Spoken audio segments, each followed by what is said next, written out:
E aí pessoal, tudo bem com vocês? Nesse vídeo eu vou falar de uma polêmica, né, que não é nova, já está acontecendo há algum tempo, já teve um entendimento em um outro momento, mas nesse vídeo especificamente eu vou tratar de uma maneira mais aprofundada sobre esse último julgamento que teve no STJ em relação ao aluguel de temporada, tá? Porque isso gerou aí uma repercussão muito grande na internet, porque os anfitriões ficavam preocupados, e agora meu condomínio vai poder proibir, porque o STJ disse que pode proibir. Então, de uma vez por todas, a gente vai entender, você vai entender aqui com esse vídeo, o que de fato aconteceu, e eu vou trazer algumas reflexões em relação a esse julgamento, porque existe a questão prática e existe a questão de pensamento, de filosofia, de valores morais, será que está certo, será que está errado? Então é buscar um pensamento um pouco mais aprofundado do que simplesmente olhar o que aconteceu, aceitar e ficar por isso mesmo. Apesar de que, infelizmente, nesse caso, vamos ter que olhar para isso e aceitar, basicamente, tá? Então eu estou olhando aqui para baixo porque eu tenho o meu celular, tenho o computador aqui para me auxiliar nas informações que eu vou passar para vocês. E, para começar, eu recentemente publiquei lá no meu Instagram duas manchetes em relação a essa questão do STJ. Eu vou deixar aqui no cantinho para vocês.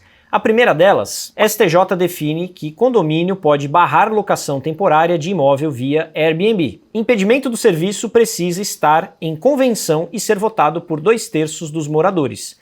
Para o Airbnb, a decisão é pontual e fere princípio da propriedade. Esse aqui é um tipo de manchete. E logo depois eu coloquei uma outra manchete, só reforçando. A primeira manchete é da Infomoney. Eu vou colocar aqui o link na descrição dessa matéria para você ler a matéria com mais detalhes. E a segunda manchete é do UOL. STJ decide que condomínios podem proibir locações como o Airbnb. Existe uma diferença muito grande entre essa primeira manchete e essa segunda manchete. A primeira, ela busca ser um pouco mais transparente em relação ao que se entendeu ali no STJ ou o que de fato aconteceu. A segunda, ela já induz ao leitor a achar que de fato o STJ decide que condomínios podem proibir locações como o Airbnb e não se aprofundam, né? Não que tenha que se aprofundar demais para informar uma coisa como essa. Só que é notável que induz a gente a pensar esse tipo de coisa, né? E dá o desespero nas pessoas em relação a essa situação. O que os administradores, os síndicos, proprietários vão pensar? Eles vão ler essa matéria aqui e falar assim: STJ decide que condomínios podem proibir locações como Airbnb. Meu Deus, e agora? Eu vou poder continuar fazendo locação pelo Airbnb no meu condomínio? Porque pelo que eu tô vendo na notícia aqui, o STJ diz que eu não posso, que o condomínio pode proibir. Mas calma, que não é bem assim. E eu vou destrinchar isso tudo para você nesse vídeo, nesse exato momento. Mas antes eu queria pedir para que você curtisse esse vídeo, porque deu bastante trabalho para fazer e eu li o processo, assisti o julgamento lá do STJ, então eu trouxe bastante informação para você ter todo esse argumento para entender sobre essa situação. Então, se você gostou do vídeo, dá um joinha, porque o YouTube vai entender que você achou legal e vai distribuir esse vídeo para mais pessoas. Deixa o seu comentário aqui no final do vídeo, se você pensa diferente, se você acha X ou Y, que a gente vai chegar até o final com muito entendimento interessante sobre esse caso, tá? E dia 17 de janeiro, agora de 2022, eu vou abrir a terceira turma do curso Anfitrião 5 Estrelas. Então é um curso onde você vai pegar um imóvel e alugar pelo Airbnb. Desde o começo, qual imóvel você pode fazer, como mobiliar, como montar, quanto cobrar de diária, como precificar, como fazer a sua operação. Então tudo isso dentro do nosso curso Anfitrião 5 Estrelas. Você pode, aqui na descrição do vídeo tem um link que você já pode deixar o seu e-mail para ser avisado, tá? Mas você também pode me seguir nas redes sociais para poder acompanhar, porque quando abrirem as matrículas, vocês saberão, ok? Então vamos agora para o tema do vídeo. Já dizia Netinho, tudo começou há um tempo atrás, na Ilha do Sol. No caso, tudo começou no condomínio Santana Residence, em Londrina, no Paraná. É um condomínio de casas, tá? Então é um condomínio horizontal, não é um condomínio de prédio, né? E tem mais ou menos ali 100 casas, eu não sei ao certo, mas tem uma boa quantidade de casas de alto padrão. E esse processo começou lá em 2017, para você ter ideia, 4 anos atrás. Então eu vou deixar aqui o link do processo para você entender ali um pouquinho a movimentação, se você tiver essa curiosidade mais técnica, jurídica, por exemplo. Então tá na descrição do vídeo também esse link. Então, o que acontece? O proprietário, o que ele fazia? Ele fazia alocação de temporada. Então, você que está assistindo esse vídeo, se você não me conhecia, se você chegou aqui por conta desse tema do STJ, porque de alguma forma você agora acha que o seu condomínio vai proibir e tudo mais, basicamente sempre são os mesmos argumentos, né, do condomínio para proibir esse tipo de locação. Então, o condomínio notificou o proprietário que ele não poderia fazer alocação de temporada porque se assemelharia a uma função de hotelaria e tudo mais. Então o condomínio primeiro notificou o proprietário que não seguiu, né, ali o que o condomínio quis que ele seguisse e ele continuou alugando, né, até que foi feita uma assembleia, né, ou seja, juntaram ali os proprietários daquele condomínio para fazer uma assembleia e decidir fazer a proibição. Até aí você imagina que isso pode acontecer também em relação ao seu condomínio. Pô, vão fazer uma assembleia ali e vão proibir. Cadê o direito à propriedade? Isso está previsto na legislação, né? A questão da alocação de temporada, que é até 90 dias, aquela coisa toda, né? Mas o ponto interessante desse tema especificamente, e que gera muita discussão e polêmica, por isso que depois eu vou trazer algumas reflexões depois, é que nessa assembleia especificamente, você tinha, da quantidade total de proprietários ali, você tinha mais de 2/3 dos proprietários presentes. Porque tem uma diferença muito grande entre uma assembleia simples. O que é uma assembleia simples? Vamos pegar aqui um exemplo de um condomínio, seja ele qual for, se for prédio ou casa, de 100 unidades, tá? Então essas 100 unidades têm 100 proprietários. Desses 100 proprietários, vamos supor que se faça uma assembleia e vão 10 pessoas nessa assembleia para discutir alguma coisa, definir regras X ou Y daquele condomínio. E também por lei, quem decide o que pode ser mudado em assembleia, mesmo que tenha uma minoria, não tem uma repercussão maior, por exemplo, numa convenção de condomínio, tá? Então, se for decidido que, tudo bem, vamos aprovar o orçamento, né? Não é uma coisa que precisa de um quórum, né? O que é o quórum? É a quantidade de pessoas suficiente para definir alguma coisa. E tem coisas que precisam de um quórum específico para mudar um entendimento ali, no caso, uma convenção de condomínio, que é um documento, é como se fosse a Constituição Federal daquele condomínio. O que geralmente vem acontecendo são proibições nesse sentido. Junta ali meia dúzia de gato pingado, proíbem a alocação de temporada, e você tem que entrar na justiça justamente para derrubar essa assembleia e falar, não, peraí, onde é que já se viu? Chega ali 10 pessoas falando que pode proibir, mas isso é o meu direito de propriedade, eu posso fazer o que eu quiser com o imóvel desde que eu respeite a função social que aquele condomínio tem, né? Ou seja, é uma destinação residencial. E como a alocação de temporada ela está atrelada a destinação residencial, apesar de que muitos pensam diferente, muitos pensam que não é uma função residencial, muitos pensam que é uma função hoteleira, muitos pensam que é uma função comercial, então isso gera muita polêmica. Porém, está escrito, na lei do inquilinato está previsto no artigo 48, como já tem um vídeo aqui, vou deixar aqui um vídeo sobre a parte de legislação, Constituição Federal, tudo mais, direito de propriedade, como que a lei trata a questão do aluguel de temporada. Então tudo isso já está previsto em lei, né? Então o ponto é que o condomínio, de uma forma simples, né, sem o quórum adequado, simplesmente proíbe esse tipo de locação. E aí sim você tem um argumento muito mais frágil do ponto de vista do condomínio de proibir algo nesse sentido de temporada. Então se acontecer com você, você tem chances maiores de conseguir que você continue fazendo a locação de temporada, porque afinal pouca gente decidiu sobre aquele todo, né, daquela propriedade, né? E aí o que aconteceu? O primeiro caso que chegou até o STJ foi um caso lá do Rio Grande do Sul. Nesse caso do Rio Grande do Sul, que foi a 4ª turma do STJ que fez essa decisão, entendeu que a proprietária daquele imóvel em questão, inclusive tem uma entrevista que eu fiz, um bate-papo com a Mônica, que é a proprietária desse imóvel, que chegou lá o processo no STJ. O que aconteceu? O STJ entendeu que a Mônica, que é essa proprietária, estava fazendo um serviço atípico de hospedagem, porque não era nem temporada e nem hotelaria. Por quê? O que foi entendido? Que ela pegou um imóvel, né, por exemplo, de 3 quartos, transformou esse imóvel em 5 quartos e ela alugava cada quarto para uma pessoa diferente. Então, o STJ entendeu que ela estava fazendo uma hospedaria, não estava fazendo necessariamente a locação de temporada. Então, por isso que esse caso que chegou no STJ, ela perdeu, né, nessa instância e foi entendido dessa forma. E também na época gerou muita polêmica, porque o Airbnb, o condomínio pode proibir Airbnb. Na verdade, o Airbnb é uma plataforma de viabilização de uma locação, né? E tanto é que o STJ até afastou a possibilidade da temporada. Eles falaram assim, não, isso aqui não é aluguel de temporada, né? Nesse caso do STJ do Rio Grande do Sul. Não é um aluguel de temporada, é um aluguel de contrato atípico de hospedagem, porque não dá para definir que é X nem Y. E eles mesmos não sabiam aonde colocar na caixinha, né? Pô, mas peraí, né? Até na decisão eles elucidaram ali até um papel do legislador de falar, não, peraí, precisa de uma lei para isso, né? Porque hoje a gente não consegue encaixar em nada, né? É um contrato atípico de hospedagem, né? O que é um contrato atípico de hospedagem? Então é bem interessante esse julgamento que aconteceu, e agora chegou esse outro julgamento. Como eu falei, começou lá em 2017 e foi julgado pela terceira turma do STJ, no dia 23/11. Né? Estou gravando esse vídeo agora em dezembro, mas essa decisão saiu no dia 23/11. E por unanimidade de todos os ministros ali, né, de todos os juízes, eles entenderam que o condomínio poderia de fato sim proibir a locação de temporada, que é o prazo de até 90 dias. Mas eu já vou entrar nesse mérito de, ok, o que eles proibiram exatamente? Será que o meu condomínio faz parte dessa proibição ou não? Tá? Então, só para você entender, eles negaram o recurso, tem um RESP, né, que é o recurso especial, 1.884.483 do Paraná, Londrina, como eu falei.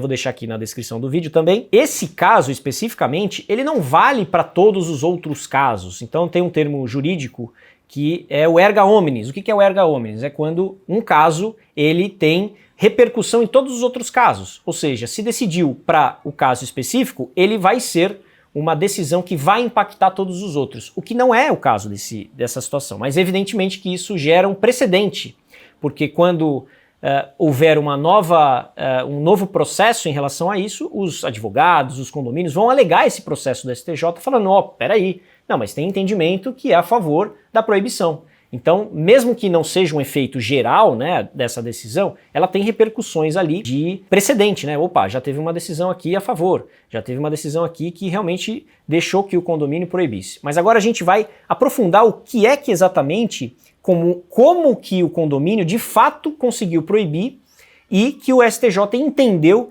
que era uma proibição válida. Olha que interessante, no Código Civil tem um artigo aqui que é o de número 1351 e presta atenção no que descreve esse artigo 1351. Depende da aprovação de 2/3 dos votos dos condôminos a alteração da convenção. Vamos dividir em duas partes, porque esse artigo tem duas partes. Essa é a primeira, 2/3. Então, o que o condomínio lá em Londrina, desse proprietário, desse condomínio de casas, do Santana Residence, o que eles fizeram?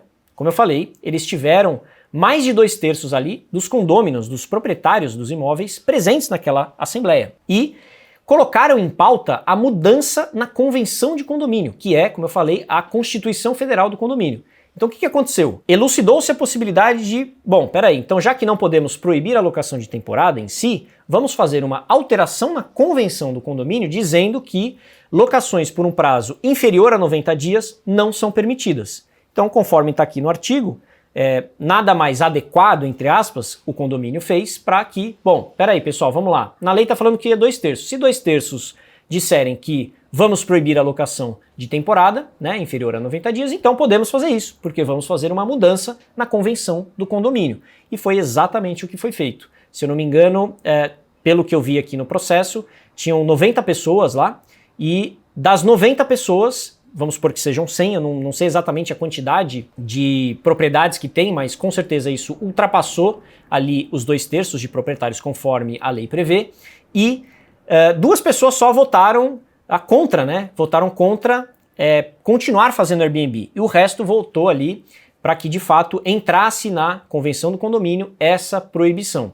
E a questão é a seguinte, na lei prevê isso, e no julgado lá da terceira turma, que eu vou deixar aqui no link também, se você quiser assistir todo esse processo, né, que foi gravado em vídeo dos ministros falando, né, dos juízes falando sobre esse processo, é muito interessante para você entender a construção da conclusão que eles tiveram para dizer que não, tá certo, pode proibir sim na convenção do condomínio. E um fato curioso é que o Airbnb entrou nesse processo ali como assistente, né, apesar de ser uma pessoa ali, um anfitrião qualquer ali, né, como a gente, entrar no processo, como repercutiu numa instância muito superior, o Airbnb entrou nesse processo como assistente. E olha que curioso, o advogado do Airbnb é o ex-ministro da Justiça. O nome dele, como é que é? Eu sempre esqueço o nome dele. Cadê? É o ex-ministro José Eduardo Cardoso, que foi ex-ministro da Dilma, inclusive, né? Então, muito curioso isso, né, em relação ao processo. É um cara que tem uma repercussão e um peso muito interessante em relação à justiça, né? E mesmo assim, mesmo ele fazendo as explanações dele e tudo mais, sobre o direito de propriedade e tudo mais, os juízes entenderam que não. Naquele caso especificamente, como seguir os trâmites da lei, 2/3 ali dos presentes proprietários, puderam fazer a alteração na convenção de condomínio. Então esse é o ponto específico que você tem que entender. Se o seu síndico chega para você e fala, agora eu vi o negócio do STJ, vamos proibir também. Aí você fala, tudo bem, mas precisa ter 2/3 dos proprietários dos imóveis, não são os 2/3 dos presentes em assembleia, são 2/3 dos proprietários. Agora, você que mora em condomínio, sabe muito bem que estar presente numa assembleia de condomínio, com esse quórum, né, com essa quantidade de pessoas, não é uma tarefa tão fácil, né? Só geralmente acontece esse tipo, e olhe lá, de quantidade de pessoas, quando tem, por exemplo, sorteio de vaga de garagem. Aí todo mundo vai porque é uma coisa que dá muita briga, dá muita pancadaria, assim, né? Um joga a cadeira no outro, né? Reunião de condomínio, assembleia é sempre uma maluquice, só tem gente maluca. Se o síndico vai com essa inocência, entre aspas, agora que o STJ diz que pode proibir, né? Condomínio pode proibir. De fato, entre aspas, pode. Mas tem que ter o quórum de 2/3 dos proprietários e tem que mudar a convenção. E para mudar uma convenção de condomínio, é uma burocracia do cacete. Porque você tem que mudar no registro de imóveis, é um negócio pesado assim de ser feito e tem um custo para o condomínio também fazer esse tipo de alteração. Então, ainda que juridicamente os juízes entendem que, ok, se tiver na convenção que é proibido, pode se proibir, pelo que o STJ aqui definiu, não é uma coisa tão fácil de se conseguir, né? Como as matérias, como eu falei ali do Instagram que eu publiquei, davam a entender. Então quer dizer que o STJ decide que condomínios podem proibir. Sim, mas não é tão simples assim.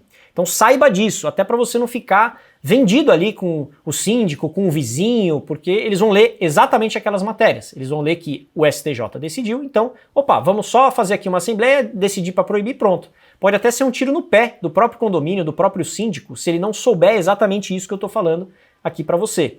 E aí a gente entra em discussões mais filosóficas em relação a essa questão da proibição, né? Na Constituição Federal existe o direito à propriedade, né? Nesse direito à propriedade, você como dono da propriedade pode usar da maneira que você quiser, desde que siga ali, conforme também a Constituição, a função social da propriedade. Então, se você tem um apartamento num prédio residencial, então você não pode colocar um consultório de um dentista ali para atender comercialmente. É o primeiro ponto, mas a reflexão é, o direito à propriedade, ele é absoluto? O que eu quero dizer com isso? Quer dizer que se a propriedade é minha, então eu posso fazer o que eu quiser, independente do que achem ou do que a lei diz, por exemplo? Tem os que dizem que sim, tem os que dizem que não. Como que a gente pode interpretar isso, né? Se a gente for pensar filosoficamente, o direito à propriedade, ele deveria ser absoluto, mas nem sempre ele segue essa linha. Porque tem gente que fala, não, peraí, mas e se afetar a coletividade? Né? O proprietário está fazendo alguma coisa dentro daquela propriedade que está afetando a coletividade. E é um pouco contraditório, porque quando você, mesmo que esteja previsto em lei, 2/3 dos proprietários votem que é proibido fazer Airbnb, você está de fato afetando o direito de propriedade, porque ele já está fazendo uma coisa prevista em lei, a lei do inquilinato, que prevê alocação de temporada. Então é um pouco contraditório, mesmo que esteja, né, nos 2/3, você suprimir um direito que é daquele proprietário de alugar o imóvel por temporada. E aí essa questão da coletividade, né, pode parecer meio autoritário eu falar, mas espera aí, o direito individual, ele não pode ser maior, ele deve ser maior do que o direito coletivo. Mas vamos fazer um exercício aqui do contrário, né, para a gente tentar um pouco refletir sobre essa questão coletiva da coisa. É óbvio que a gente precisa saber viver em sociedade, viver em grupos e tudo mais, e que a gente não pode atrapalhar, né, a vida do outro, por conta de um direito individual. Claro que isso é o bom senso, mas vamos fazer uma provocação aqui diferente. Vamos supor que num prédio de 100 pessoas, 90 pessoas que morem nesse prédio, sejam proprietários, sejam jovens.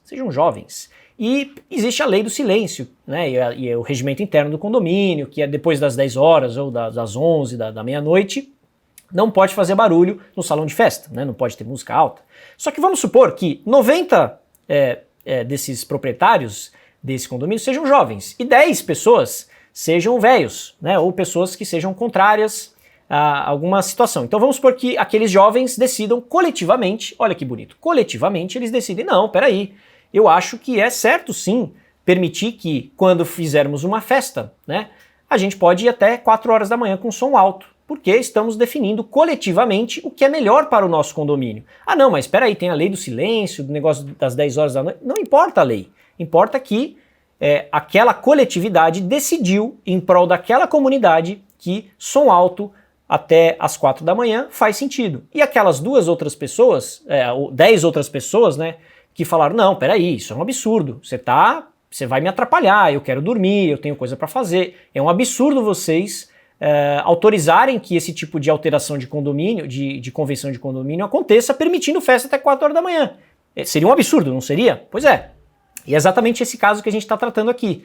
Na lei fala que eu posso alugar por temporada, só que juntou ali a maioria dos 2/3 e definiu que não se poderia fazer aluguel de temporada para o bem da coletividade, né?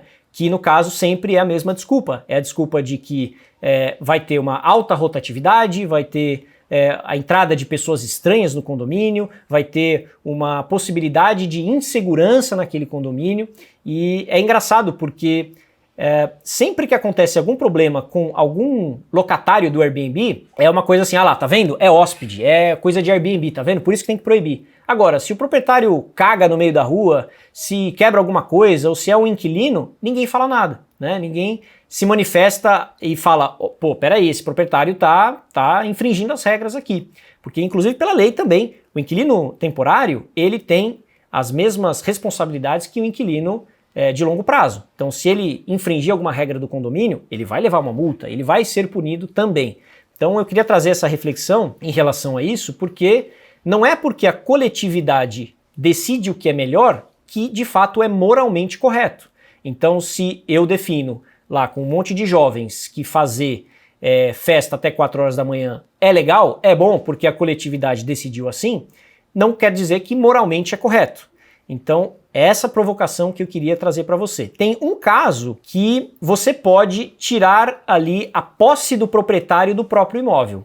Não sei se você conhecia esse termo, que é conduta antissocial. Vamos supor, você mora num condomínio, você é dono daquele imóvel, você é dono, proprietário, e você começa a causar ali no condomínio, sei lá, xingar vizinho, bater na porta do vizinho, enfim, você começa a de fato ser um pain in the ass. Você começa a ser um cara chato ali, que as pessoas não aguentam você porque você afeta a vida delas.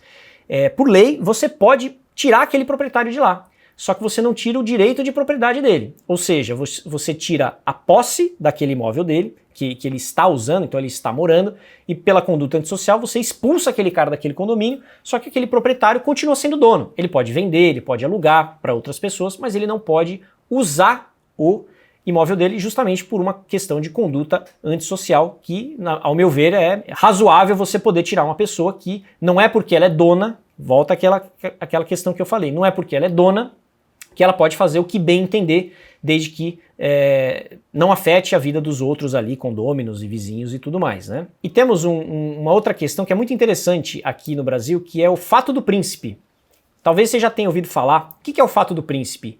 É basicamente uma licença que o governo tem para fazer o que ele bem quiser em prol de um bem maior que ele entende ser maior. Por exemplo, vamos supor que você tenha uma propriedade, você tem uma fazenda, e aí o governo fala, pô, acho que se a gente construir uma estrada aqui, né, de ferro ou uma rodovia, isso vai ser melhor para a população.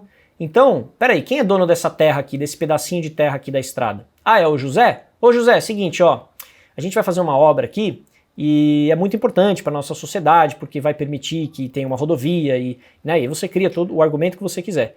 E basicamente o Estado pode falar, olha, a gente pode tomar a sua propriedade, a gente te paga, né? Aí é uma outra história, se paga justo ou não paga justo, ou X ou Y, mas o governo pode tomar, se assim ele quiser, a sua propriedade, alegando o fato do príncipe, que é para o bem de uma coletividade. Eles vão desapropriar ali propriedades, por exemplo, para construir estação de metrô, né? Eles têm essa licença para falar, não, peraí, é importante para a sociedade fazer X ou Y ou Z, né?